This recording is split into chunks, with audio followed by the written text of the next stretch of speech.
What is up, everyone? Kyle here, otherwise known as Gt500, back with another video. Super hot, like 90-some degrees outside. I can just open up the garage door, I can feel the heat coming in. Going to do a full day driving video with the car. Can you daily a twin turbo, 1500 horsepower, Th400 swapped Gt500? Obviously, it doesn't have to be a Gt500, Th400 swapped. Anything, can you daily it? We're about to find out. So I'm gonna get everything set up here on the car. It's hot. I'm gonna show you guys, yes, the AC does work, all that stuff. It's still very much street car, still very much dailyable. Like, it's not a race car. Still has AC, still has heat, airbags, all that stuff. So AC is definitely gonna be coming in handy today. Super hot. Got the humidifier going. That's what you hear right there, kind of running in the background. I'm gonna fill this thing up with gas, show you guys how much gas this thing actually sucks. I do have the battery unplugged. The car's been sitting for about 7-8 days now. Just want to make sure that the battery doesn't die on me. The trans cooler for our car is actually hooked up right there, for those of you who don't know. That trans cooler is super loud. Let me turn off the humidifier. Trans cooler is super loud. It moves so much air. Here, I'm gonna plug the car in real fast for you. Put the negative terminal back on just so you guys can hear that. Literally, people talk about how Th400s get hot. Mine does not. That fan and cooler placement is so nice. Never have any heat issues. So let me just plug it in.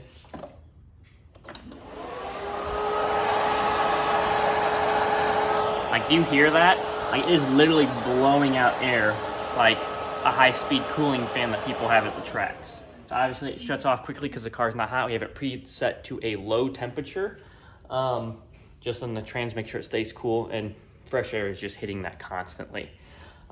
But it's been so hot in the garage that I noticed that it would kick on every once in a while, and didn't want it kicking on because it does draw, that fan does draw a little bit of power.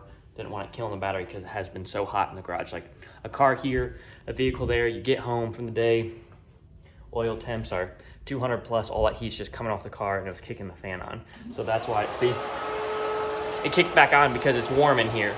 That's how low we have the temperature set to make sure the trans stays cool. So didn't want that keep kicking on all the time.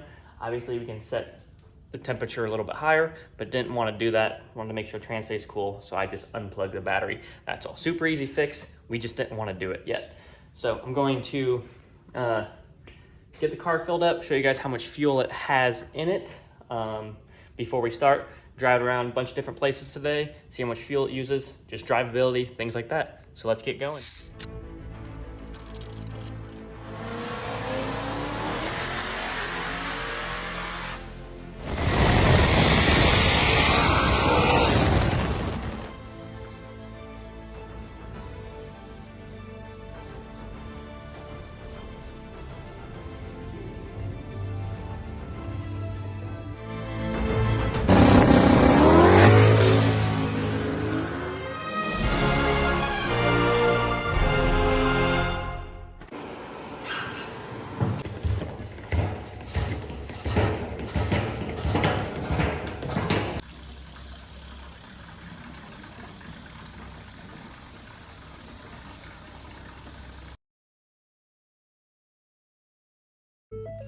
Okay guys, let's start running errands. Been about a week since this thing started up. So let's see if it starts. It's gonna be angry. It's hot, so it'll just help a little bit with the, let's find out.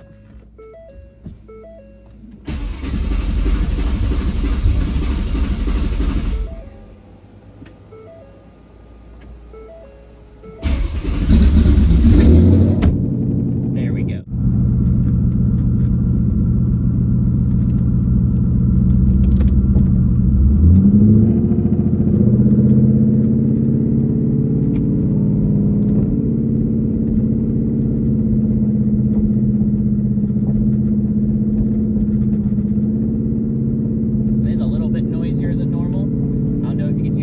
I'll give you a little bit of a spool here once we get on the main road.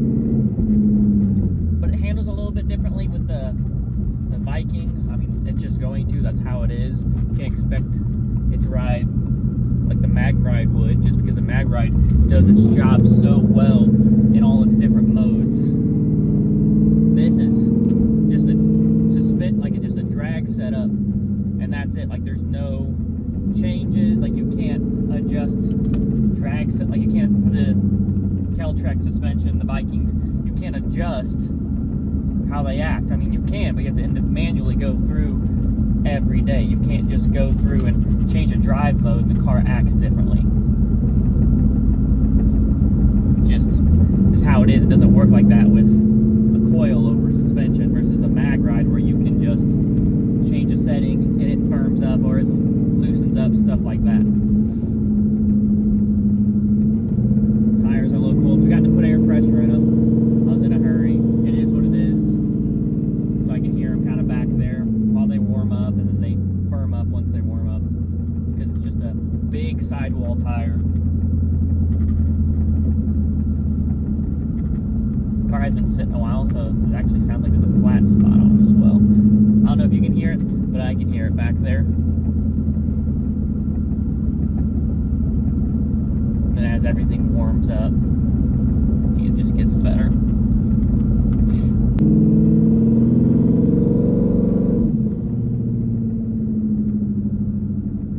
I don't know if you can hear the turbo spool, but with the dumps, it's just so much more profound. I love the way it sounds.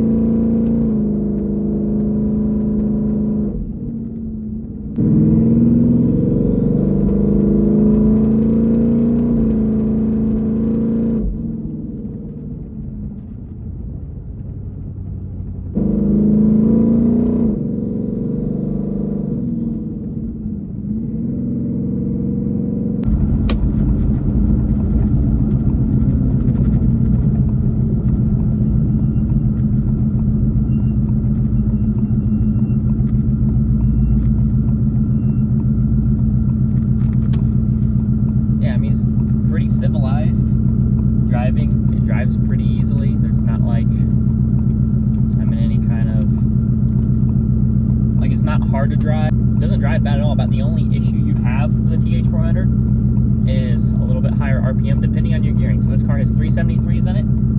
It's just basically a standard gearing Th400. So it's going to read 65 miles an hour, 70 miles an hour. You're up in the 3,000 RPM range, 27, 3,000, depending on converter, depending on weight of the car. All that stuff will play into it, but it will be up there in RPM. Now you can throw gear vendors on and stuff and kind of help you with that, but it's just what you want to do with the vehicle. But like, just driving away, doesn't lurch, doesn't clunk. The 1-2 shift is a little vicious just because it reads 250 pounds PSI of line pressure to make sure that you never miss a shift. So yeah, it's going to be a little rough there, but it's not like throw you out of your seat rough or anything. Just how it is.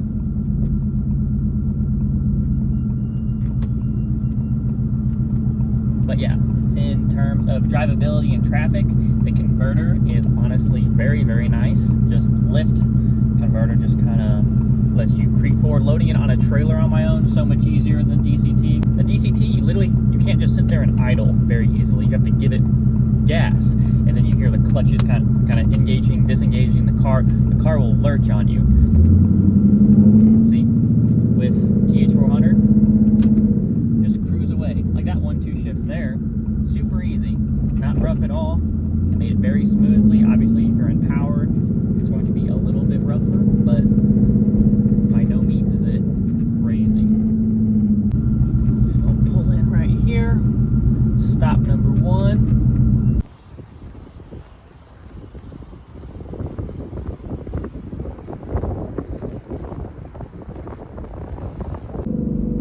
So I was gonna not show you guys because I don't know how loud it is.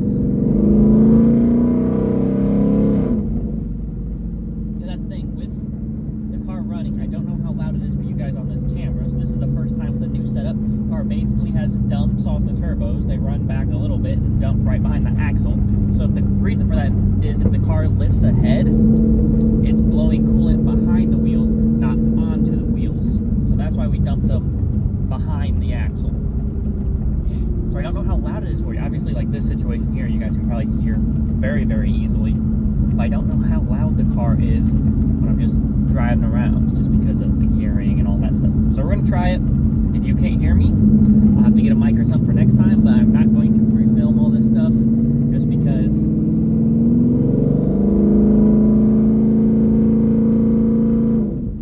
I don't want it to be a recreation. I want you guys to see this car on a day-to-day basis. My dash is reading 114 degrees outside, reading off the asphalt and everything, so it is very, very warm outside. I don't know if I'll be able to recreate all this stuff. I mean, I'm cool in here, windows up, AC set at 72. You guys know when I sweat, I say stuff. Not sweating now.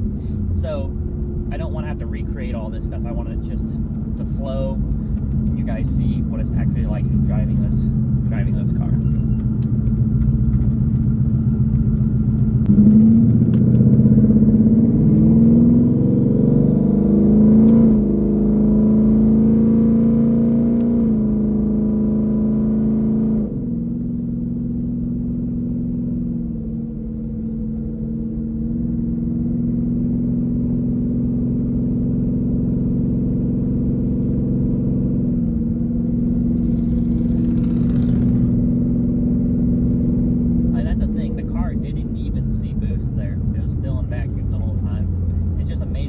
More efficient the turbos are when they're using exhaust gases to spin versus the motor basically having to spin the blower.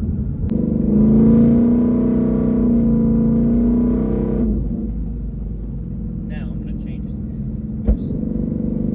It does like to pop every once in a while.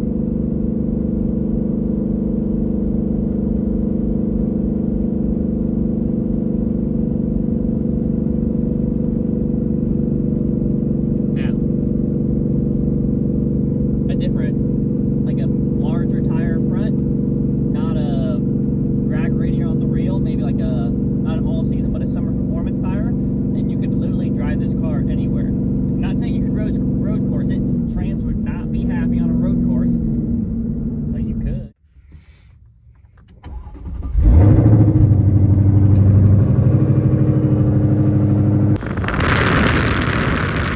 See, they work. They're blown hot. Look at all the heat just underneath the car that's just been soaking up.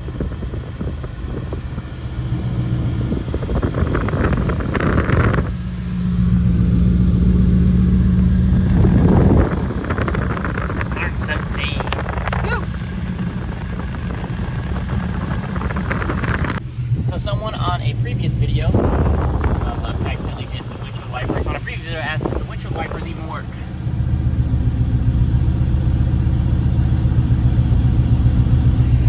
Yes, windshield wipers still work.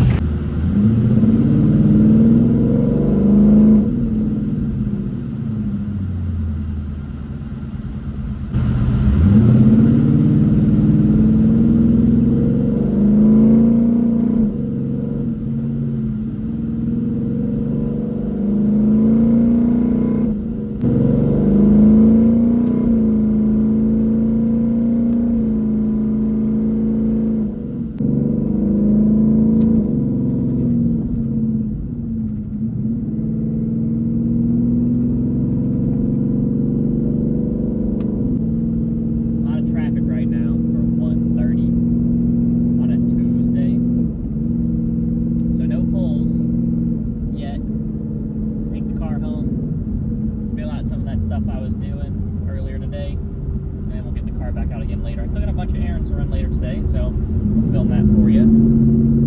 We are down to 165 miles. You guys saw we were 210 before we left. Maybe driven.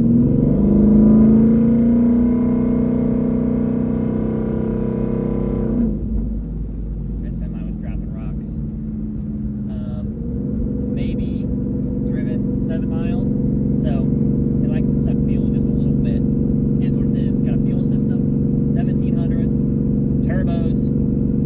You don't care about the miles per gallon.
carbon seat. I just like strapped it on and just smushed the leather, but I don't want to scratch the carbon. I know, don't want to scratch it, but I don't, because you literally see it all the time. So I don't want to scratch that part of the carbon, so I have to think of a different camera setup so you guys can see forward. Obviously, if I had a roll cage, I could put it right there in between, but I don't.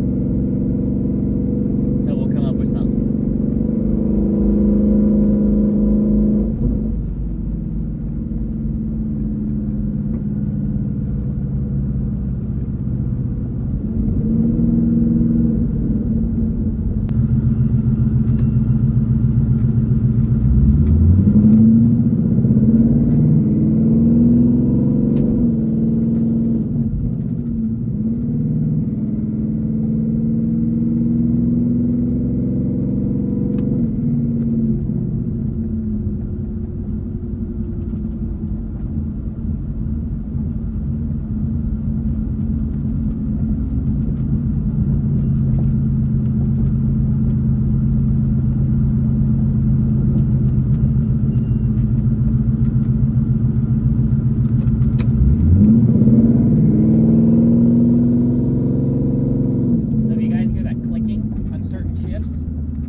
Second to third, there's a lockout.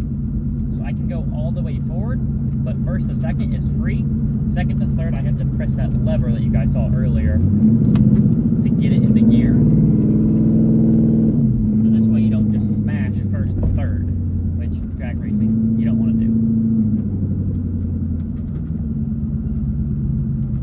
There's just too much traffic right now. Brakes are hot from all the traffic, so they're squealing a little bit. Maybe some baby pulls in for you. It's hot.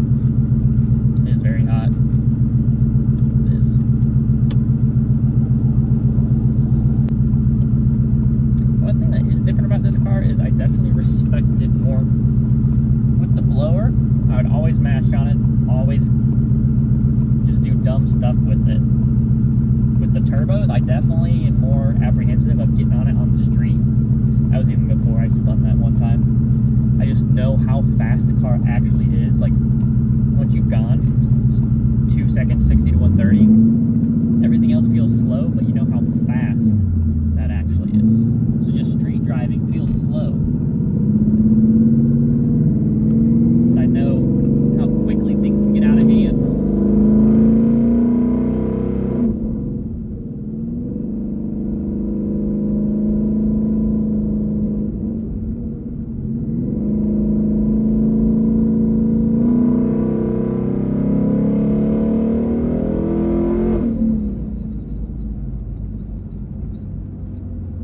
Second gear, 4 PSI.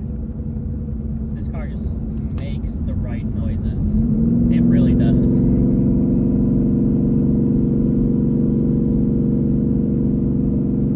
If you guys wondering, so the boost controller is down there, but my dash Gt500s have a map sensor, so you can see on the dash how much boost the car is actually making.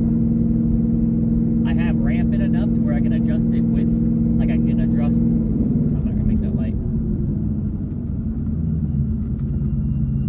I can adjust boost with my foot. It's not just like get in it, immediate sees max boost at like 4,000 RPMs. Street driving, I like to have it more drawn out so it's reaching peak boost later, so that if I can just lift a little bit, decrease boost versus lifting a little bit and it going down, basically nothing because it's already seeing max PSI. Just a little drivability issue that I like to do.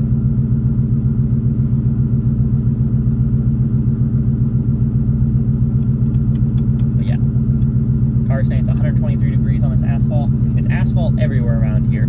If you guys know anything about hits on the street, things like that, concrete is definitely better to drive on. Asphalt just gets hot, doesn't have as much traction.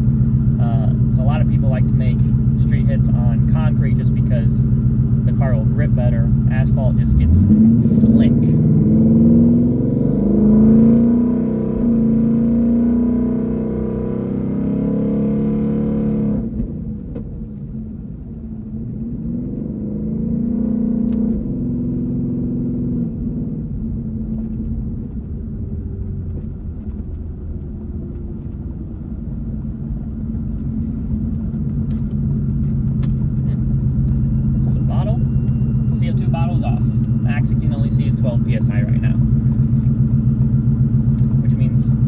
ramping rate. So that last pull up the hill used the rest of the CO2 that was in the line. You heard that clicking there? That means there's no CO2 in the line. That is the wastegate solenoid on this side of the car over here.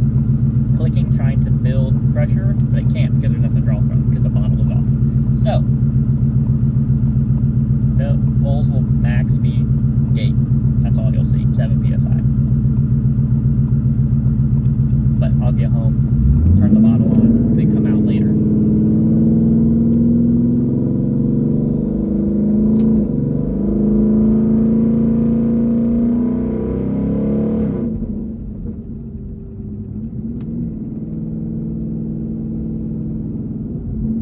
This car on low boost levels is very fun to drive. Like, you don't have to worry about it getting out of hand or anything like that.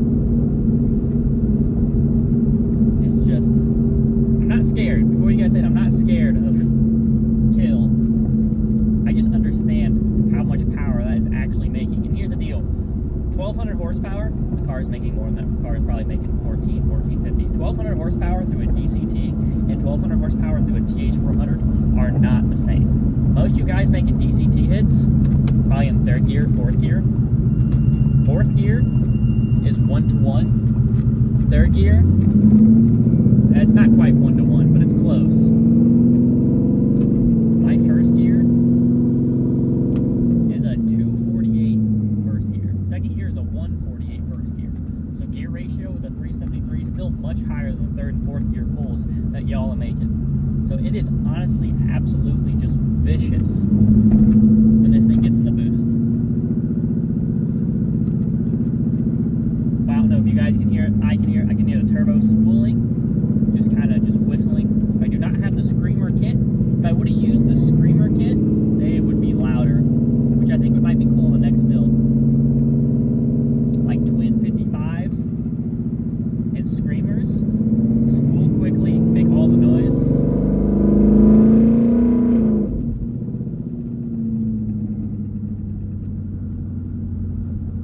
Man, this car just makes the right noises.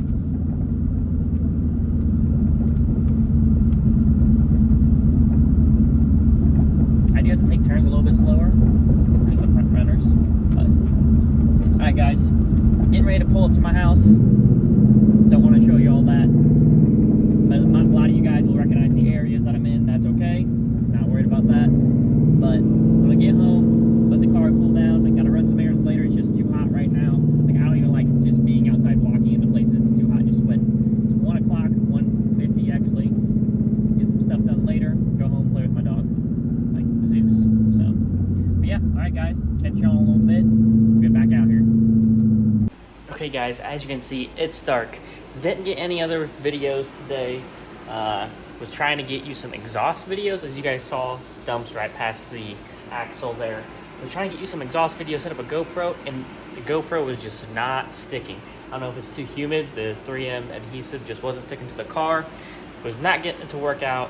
I was trying to get that and then overlay me talking, so the camera angle with me was not, you couldn't see me, you could just hear the talking. I was going to overlay the sound with the exhaust, so I was trying to do some stuff.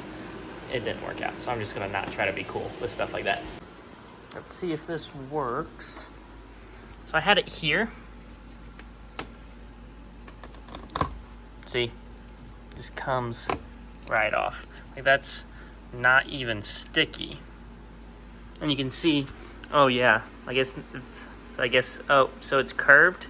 I guess it's curved just enough, but it's like that center portion there, it's just not attaching to, it's only attached around the side. So it makes sense why it wasn't sticking. So do I have adhesive? No adhesive, but you can see it dumps right past the axles there. So I figured having it there would be some great videos, some great sound clips. Unfortunately, I'll have to figure out something. I mean, I guess I could put it there, but then it's kind of out in the open. I felt like it was more hidden up there. We'll figure out something for the next video, I promise guys. But didn't get any more driving videos, so that's it. As you guys can see, very streetable, traffic, all that stuff. Other than gas mileage, which who cares about that. Very streetable car, very drivable car. 95 degrees today at its highest. AC blasting. In the videos, you can actually hear, you get some wind noise, my windows are always up in the video. That's the AC blowing on the speaker causing that wind noise. So yep, AC definitely works. But there it is, guys. I'm gonna get some poles for you here coming up soon, and have a new windage tray install video coming up that I'm gonna have to, I'll grab that tomorrow from the shop. We'll head up there. Too hot to work at the garage this week, probably be a couple weeks before I install that, but I'll show you guys how to install that, and I'll show you why I'm replacing a new one. So there it is, guys. Hope you all enjoyed the video.